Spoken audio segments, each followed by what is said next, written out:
Selamat pagi para netizen dimanapun kita berada, salam inspirasi bagi kita semua. Ya, kata Pak Purbaya, rakyat lebih makmur di era SBY dibandingkan dengan Jokowi. Padahal ya di era Jokowi membangun infrastruktur yang sangat luar biasa, hutang sana sini begitu kan. Di era SBY tidak membangun infrastruktur, tapi ekonominya ya makmur, tapi ekonominya naik begitu kan. Ini menandakan ada sesuatu hal kepemimpinan, ada satu kelemahan dan kekurangannya begitu. Ada kelemahan dan kelebihannya.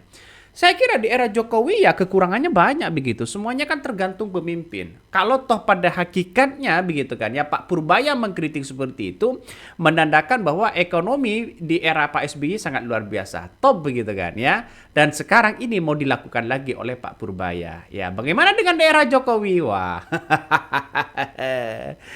Ya, di era Jokowi hanya itu-itu aja begitu kan. Tumbuhnya hanya 5%.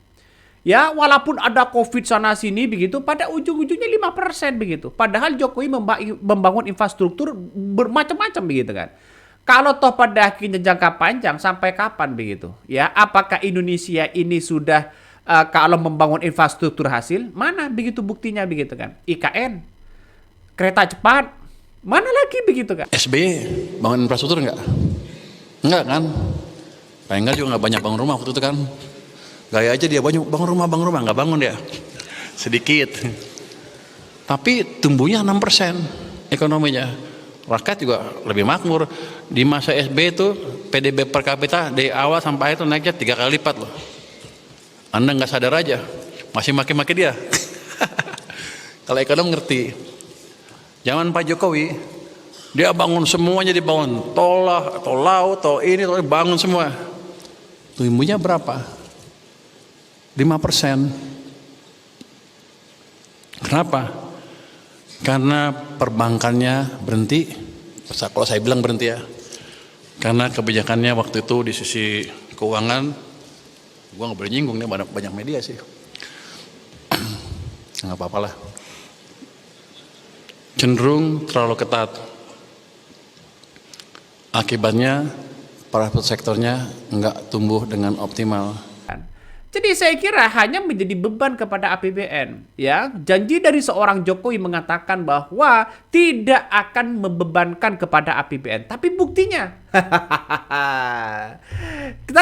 bagaimana? Siapa yang berbohong? Dan sekarang Pak Purbaya ini, begitu kan ya, sudah ogah-ogahan untuk membayar hutang kereta cepat ya di era Jokowi, yang dibangun di era Jokowi begitu. Ngapain ya membayar sana sini dibebankan kepada APBN? Pada ujung-ujungnya ya pemerintah juga, walaupun ya dan antara begitu kan. Tapi kita lihat saja apa yang disampaikan Pak Purbaya ini nampaknya mengandung reaksi ya bermacam-macam di berbagai media sosial begitu. Salah satunya ada yang mengkritik, ada yang tidak begitu kan ya. Tapi bagi kami ya Pak Purbaya ini langkah yang bagus begitu kan ya untuk menunjukkan bahwa sebagai jantung ya Indonesia atau ibaratnya Kemenkeu ini adalah jantung begitu. Tidak bisa lagi kalau tidak bisa berdetak, tidak bisa berjalan, ekonominya ya stagnan di situ begitu. Dan inilah terobosan-terobosan Pak Purbaya begitu kan. Nah, posisi Prabowo hari ini menempatkan Pak Purbaya, saya kira ini pas. Sesuai dengan apa yang kemudian ya dinanti-nantikan begitu kan. Ya apalagi soal moneter dan fiskal dan sebagainya. Kebijakan-kebijakan inilah menurut saya pro terhadap rakyat. Walaupun masih banyak kritikan-kritikan dari berbagai ya netizen begitu kan. Ya biasa begitu. Jangan-jangan yang mengkritik di situ adalah termol yang bermetamorfosis menjadi oposisi. Ya siapa yang harus bertanggung jawab lagi begitu? Masa Jokowi begitu kan ya?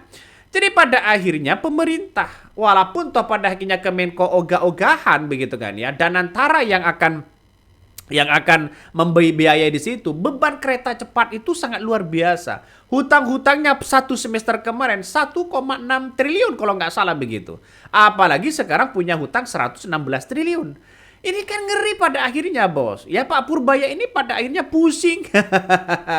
Untunglah Pak Purbaya bisa bisa memberikan peran begitu kan ya. Ini yang harus kita beresi di A, di B, di C dan sebagainya begitu. Proyek-proyek yang tidak begitu produktif ya proyek-proyek yang gagal begitu kan di era Jokowi misalnya, yang ngapain mau diperpanjang lagi begitu. Nggak usah buang-buang uang, buang-buang anggaran, buang-buang waktu, buang-buang uang dan sebagainya. Kata Pak Purbaya begitu kan ya, kita tidak mau ngutang lagi. Itu saya apresiasi yang sangat luar biasa ini. Ya jangan ngutang, Pak. Kalau bisa di era Prabowo ini kecil hutangnya, tapi program-programnya berjalan semuanya begitu, ya. Ekonominya berjalan, demokrasinya berjalan, politik berjalan. Ini saya kira langkah yang bagus begitu kan. Jadi saya kira ya banyak hal yang kemudian sering begitu kan yang mengatakan bahwa di berbagai media sosial begitu kan ya sekarang sudah mulai nampaknya orang-orang mereka banyak yang panik. Kenapa kok panik? Karena pada hakikatnya karena kebijakan-kebijakan Pak Purbaya ini sangat luar biasa. Kebijakan-kebijakan yang kemudian pro terhadap rakyat yang kemudian biasanya ditentang bagi orang-orang mereka yang tidak suka begitu. Biasanya begitu kan. Ya karena kita tidak tahu begitu kan ya kemana arahnya di situ begitu. Jadi kalau ada semisal 5 menteri seperti Pak Purbaya, wah ini sangat luar biasa begitu kan. Ya sangat luar biasa. Prabowo bisa terbantu begitu kan. Ya dengan adanya menteri-menteri ya yang ceplas-ceplos sana sini demi rakyat begitu. Ya inilah yang terjadi begitu. Mengapa Mengkau itu mengatakan bahwa rakyat lebih makmur di era SBY dibandingkan dengan Jokowi begitu kan? Ya kenapa?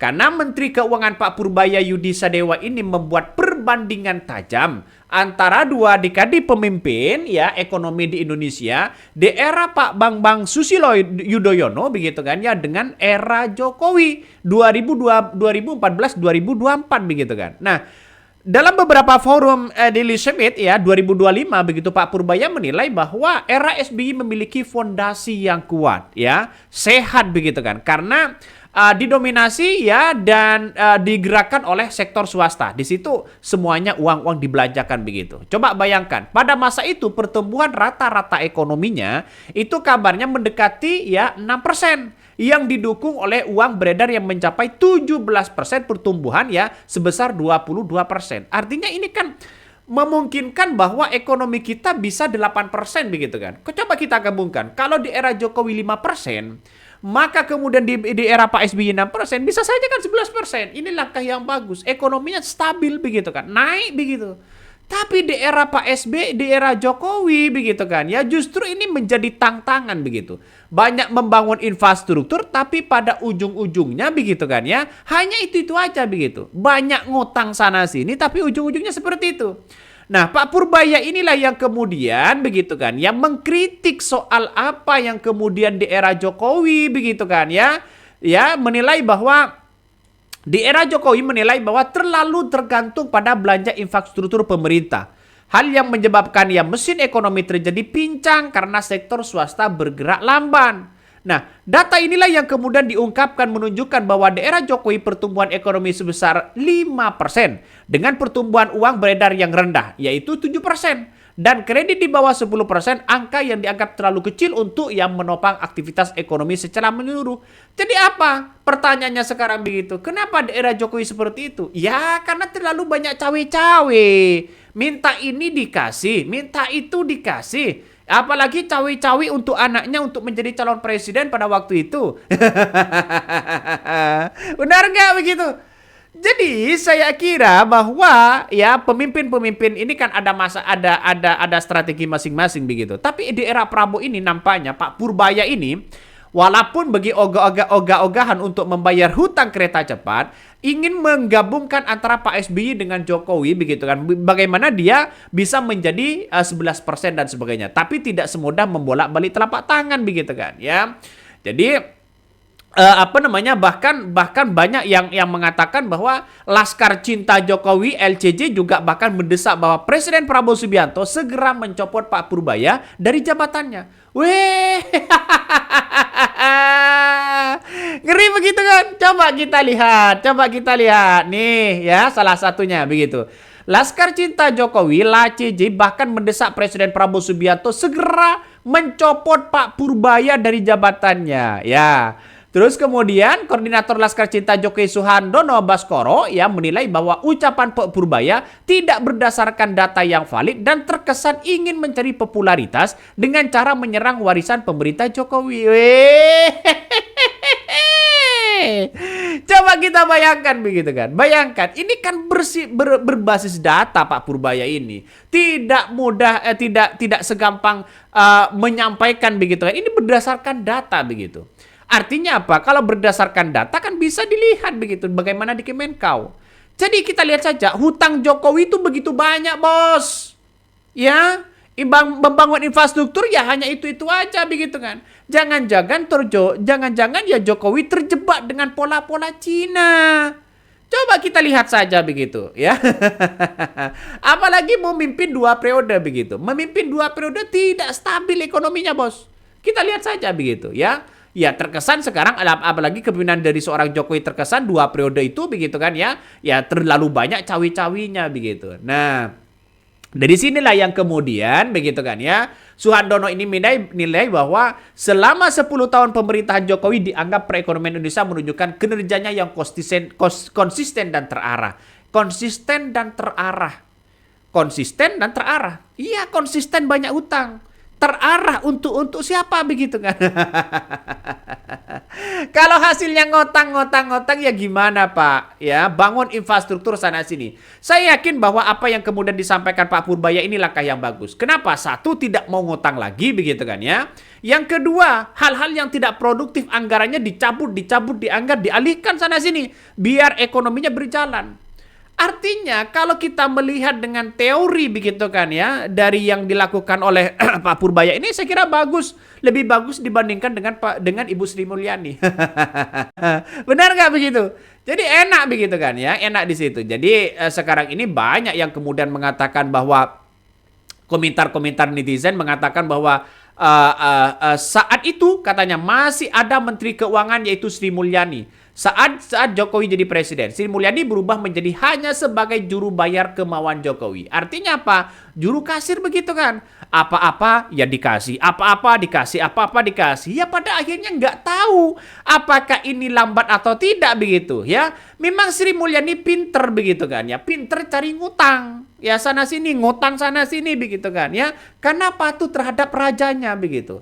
Tapi untuk menyalurkan ini begitu ogah-ogahan dalam artian bahwa ya tidak ekonominya tidak stabil dengan apa yang kemudian ya disampaikan oleh data Pak Purbaya itu begitu kan. Jadi saya kira ini banyak sekali begitu. Ini tidak mau nanggung beban lagi Pak Purbaya serahkan utang kereta cepat ke Danantara. Saya kira ini lagi langkah yang bagus begitu kan ya. Langkah yang bagus. Kalau toh pada akhirnya relawan Jokowi begitu mendesak bahwa Pak Purbaya didesak mundur. Ini kacau ini. Ini kacau ya.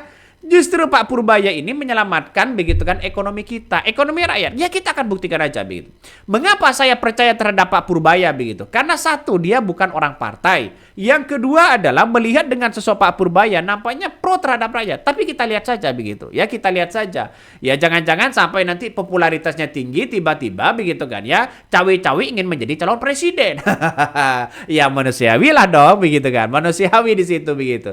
Tapi beban inilah yang kemudian menurut saya pribadi Pak Purbaya lagi mencari solusinya begitu kan ya agar ekonomi kita berjalan. Dan bahkan tidak hanya itu begitu. Justru Pak Purbaya sekarang ini ya karena semakin trendingnya sangat luar biasa ya digadang-gadang ya dibandingkan dengan dibanding-bandingkan dengan J yang sosok orang istimewa begitu kan di tubuh PSI. Ini banyak muncul narasi-narasi jangan-jangan itu adalah Jokowi begitu kan.